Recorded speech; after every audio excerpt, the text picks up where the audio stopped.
Cycliste de 1987 à 1996, Olivier Arlambon est journaliste, écrivain, mais aussi philosophe. Jusqu'à ses 29 ans, il était amateur élite, c'est-à-dire un coureur semi-professionnel. Mais menacé dans sa santé par le dopage et la tension psychique d'un sport devenu de moins en moins sportif, il quitte le cyclisme professionnel pour suivre, à l'âge de 37 ans, des études de philosophie et se confronter à l'écriture qui l'a toujours attiré. Plus de courses cyclistes, plus de vie itinérante, plus de débauche d'efforts physiques quotidiennes. Olivier Arlambon se demande même aujourd'hui si ce n'est pas plutôt le vélo qui l'aurait fait dévier de la philosophie. Une attirance qui était présente physiquement à chaque coup de pédale. Dorénavant, sa réflexion se concentre sur le corps et l'effort. Rien d'étonnant donc quand on prend conscience de la place du corps dans le processus de transformation et de changement. Toutes nos expériences, même les plus spirituelles, s'enracinent naturellement dans le corps, et plus l'effort est rude, plus on se transforme. C'est exactement la même chose à ses yeux que l'apprentissage et le cheminement philosophique. En effet, dans le cyclisme, comme dans la philosophie, il y a cette volonté de se dépasser soi-même et in fine de partir à la recherche d'une transcendance, d'un absolu. Dans les deux domaines, à ses yeux, il y a quelque chose qui relève du sacré. Dans le cyclisme, comme dans la philosophie, il y a aussi cette volonté de ne rien lâcher. On se prépare à la lecture de textes philosophiques ardus, compliqués, hermétiques, comme on se prépare au combat. Il s'agit de se préparer physiquement quand on aborde un texte philosophique. Lire un texte philosophique, c'est affronter la face nord d'un col. Un jour, il a dû lire et travailler la phénoménologie de la perception de Maurice Merleau-Ponty.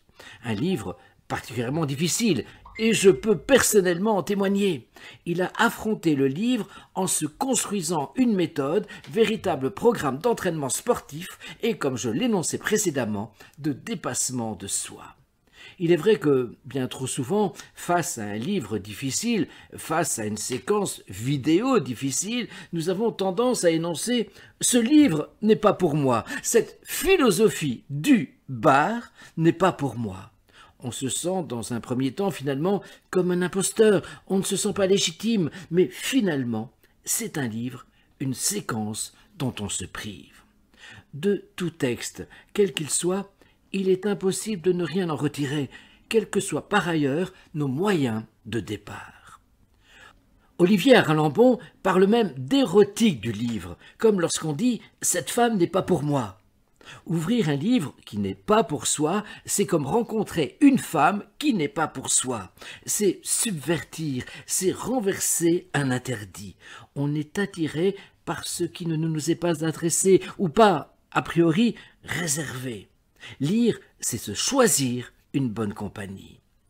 Vous l'avez compris, Olivier Arlambon met en exergue la lecture comme changement de vie, la lecture comme effort.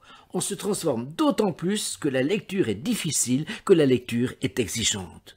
Ce n'est pas pour cette raison qu'il ne faut lire que des textes durs, bien sûr. Il s'agit aussi d'alterner, je l'ai entendu dans une de ses interviews, textes mous, dit-il, et textes durs, comme un cycliste alterne les entraînements aisés et les entraînements plus ardus.